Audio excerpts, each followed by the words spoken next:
this is more just a vision casting conversation. You know, I do run the risk of talking at a level that you possibly aren't at yourself, and that still doesn't bother me because I still think that at some point you've got to get there.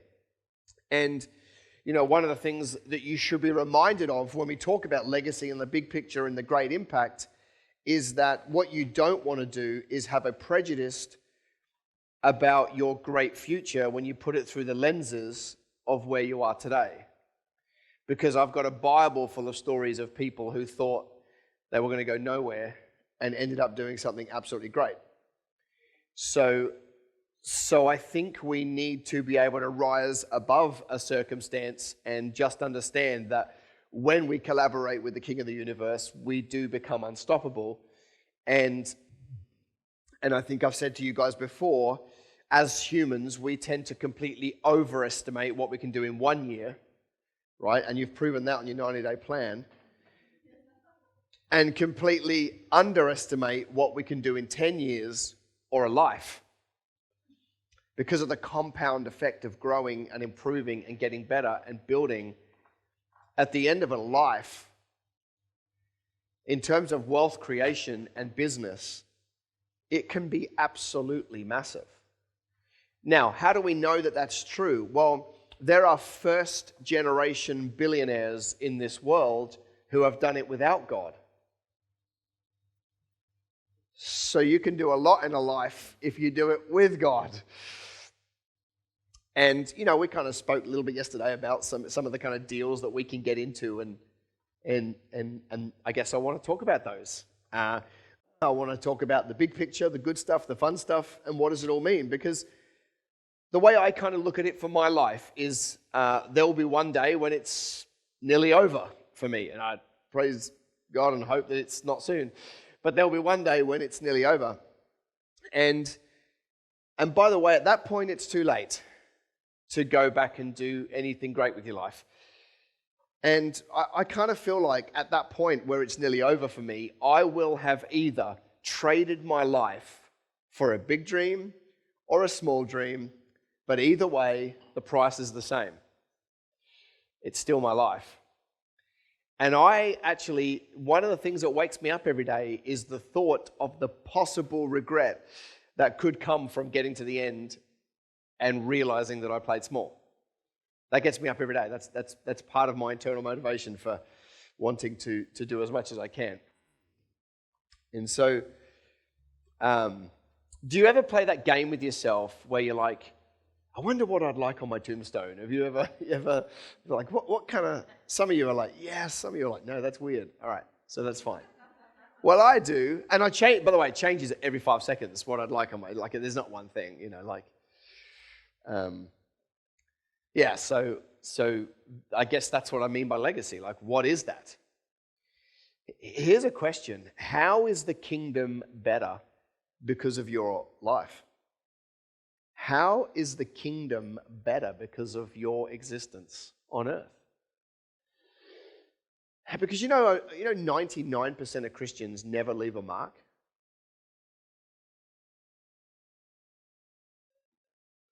Yeah. Super judgmental. I don't want to water it down. That's what we've all done in the faith for 2,000 years. I hear people say, I left a mark, I had kids. No, that's a demand. Go forth and multiply.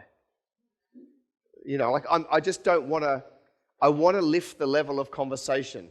So when I say they didn't make a mark, they could have done great work. But what was there afterwards that lasts? Like we talk about people like Smith Wigglesworth and that, like we rattle off like C.S. Lewis and like, but we would probably run out of names at 50.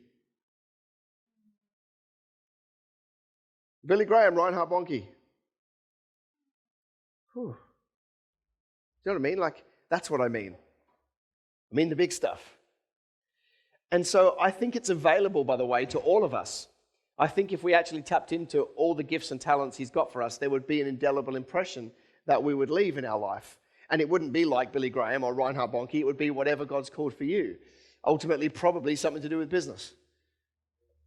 But I wonder if you ever dream about how big it could possibly be. So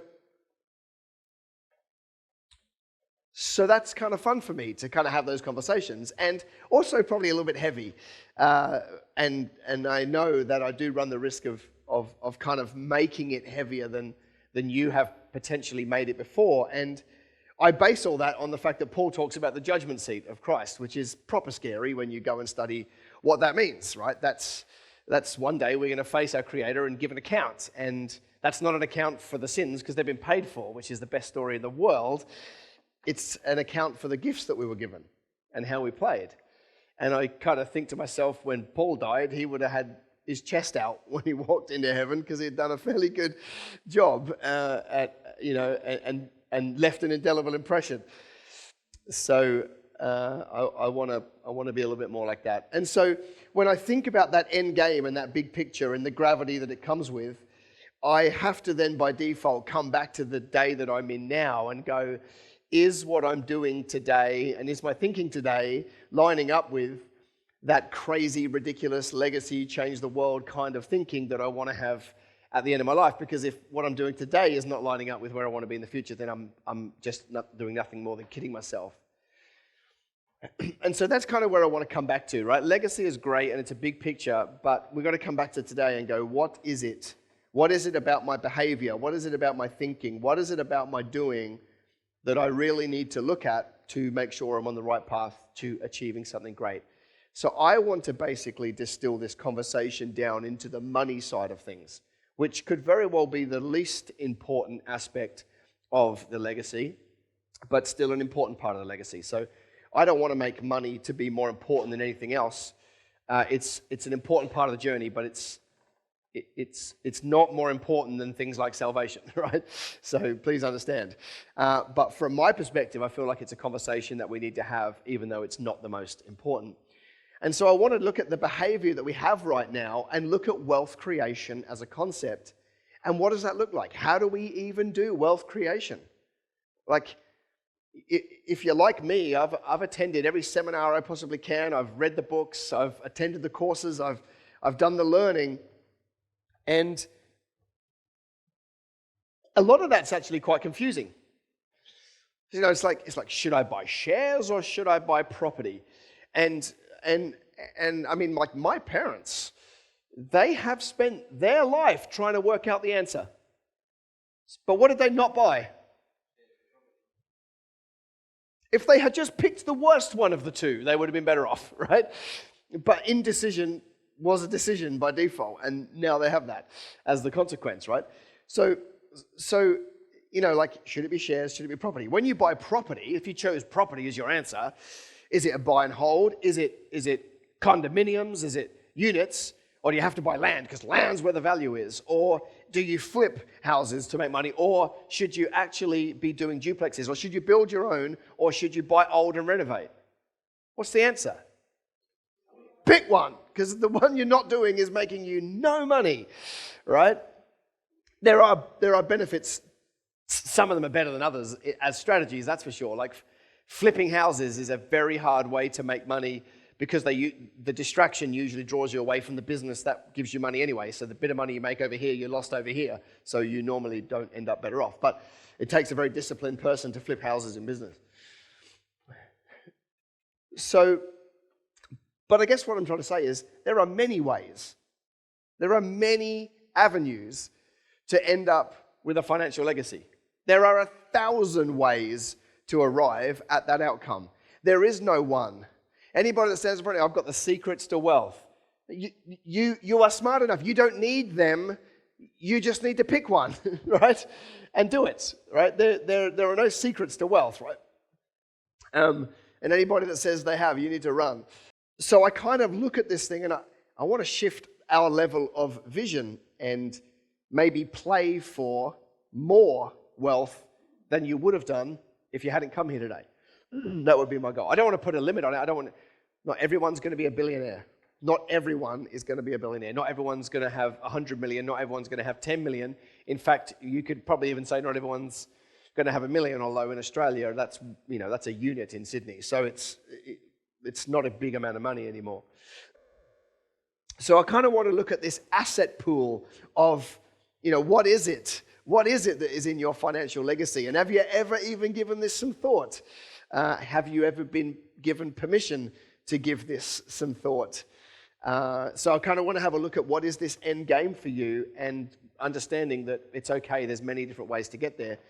And then the next chronological step back then is, what's your financial behavior today? And does it line up with you ending up with those assets at the end of your life? Okay?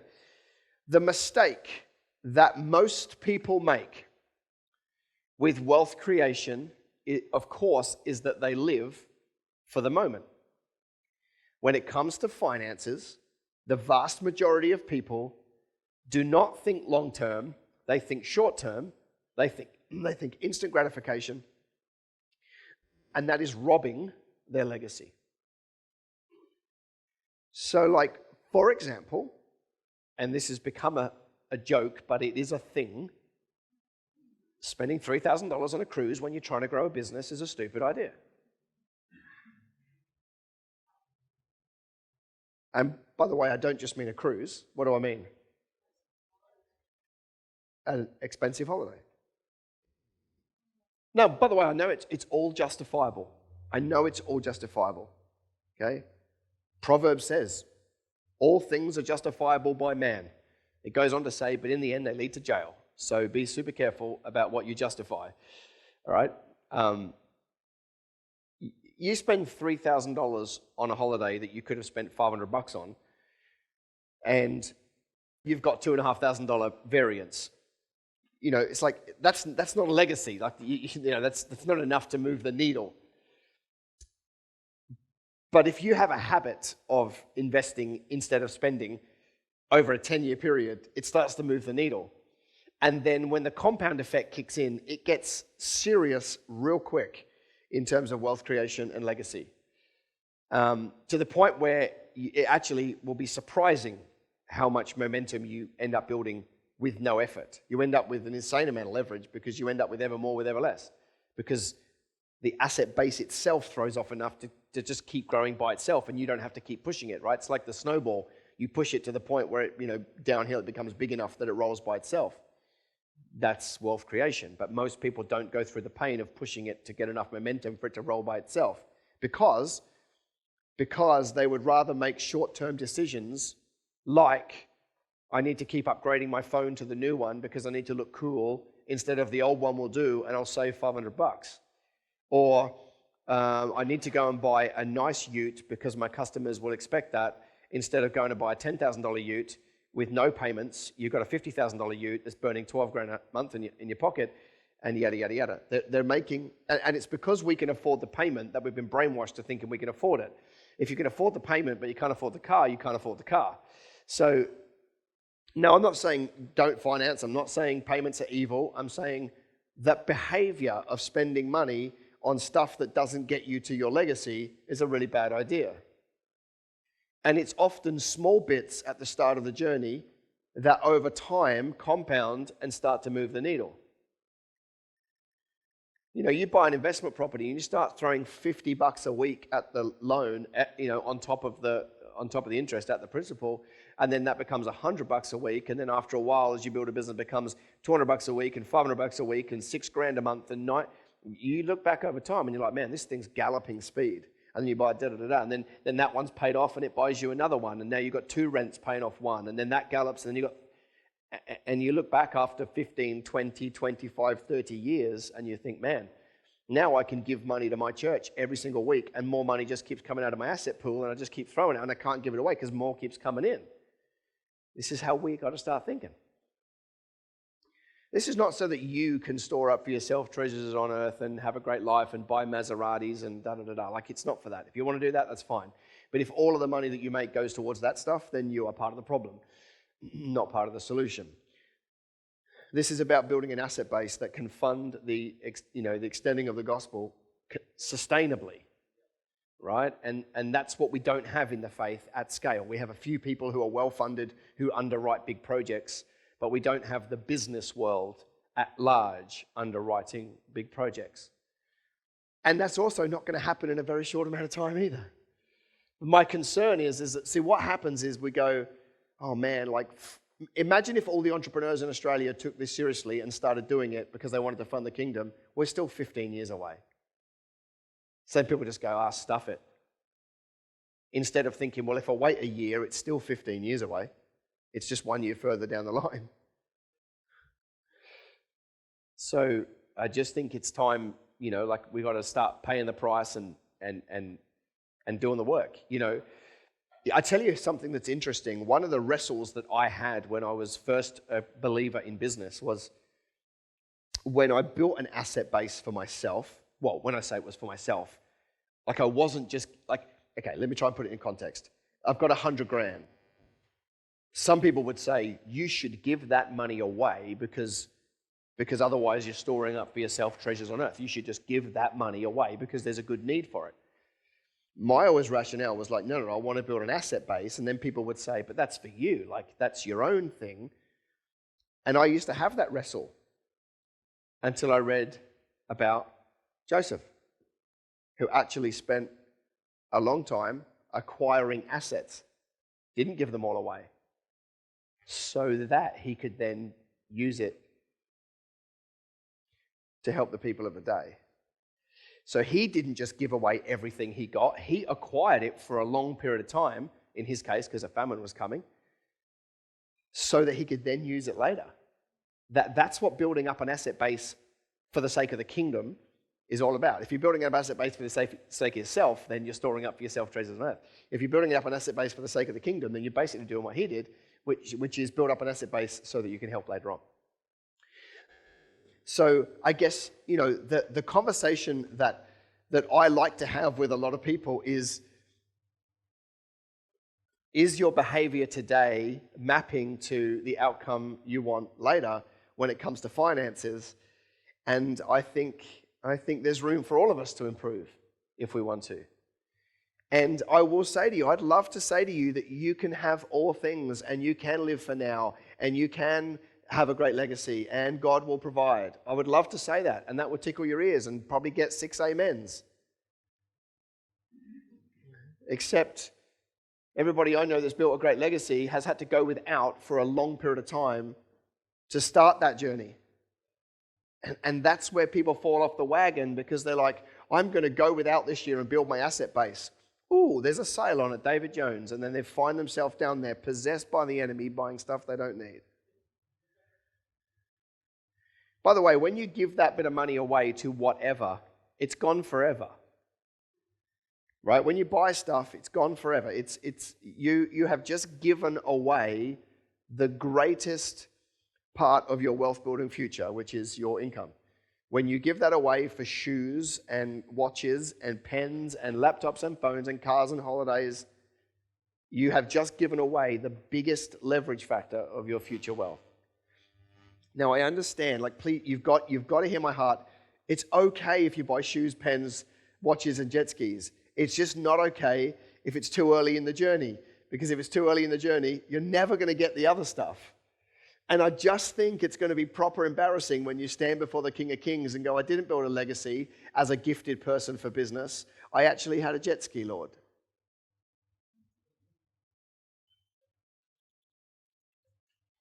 Just how I see it. So here's the model, right? It's a model of delayed gratification. And some of you are probably going, I've been delaying this my whole life. Just a little bit more, please. Just a little bit more, right? You take money from your business, and with that money, you buy assets. If you wait a long time, those assets will give you money, and that money can buy you toys. I call it toys, but insert anything in there. Toys, experiences, stuff. If you can just change your thinking from, I'll buy something, to actually, I'll buy an asset that will go up in value and give me the cash to buy that, your entire world will change.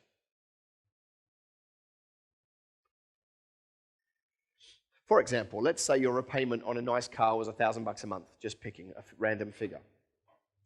Wouldn't it make more sense to buy that car once your rental property is throwing off $1,000 a month in positive cash flow? Would that make more sense? Yeah.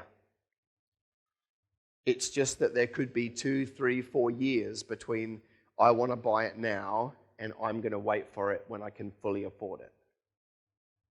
Does that make sense? And it's the little and often money at the start of the journey that gets you to the big and often money at the end. It's just that we don't value little and often at the start of the journey. We don't think that $50 and $70 and $239 and $600 make any difference. So because we don't think it's going to make a difference, we spend it. But it makes a difference. You scrape together $36,000 and buy a competitor, and now it's producing $58,000 a year in income in your business, is a phenomenal return on money, right? Like, the Bible says little by little is blessed when it comes to wealth creation, right? Which I think is a very interesting thing, because I think, you know, in a Pentecostal, charismatic, like full of life world, I think we can tend to go, God's got it, you know, and I'm like, well, he's going to bring me so much money so I can have influence. He also says little by little is blessed. So I think he really values that, like that journey where you just start stewarding well the little bits and then they start to compound in time. When I go back to the start of my wealth creation journey, it seemed ridiculous to say no to going out to dinner with my friends so that I could put $65 on a principal payment of a $400,000 loan. Like, my friends were like, what do you mean you're not coming out? Huh? Yeah, now those same people are all like mortgages up to the eyeballs and in a job they hate. Now I can go for dinner wherever the heck I like. Different life, right? Paid the price then so that I can pay any price today.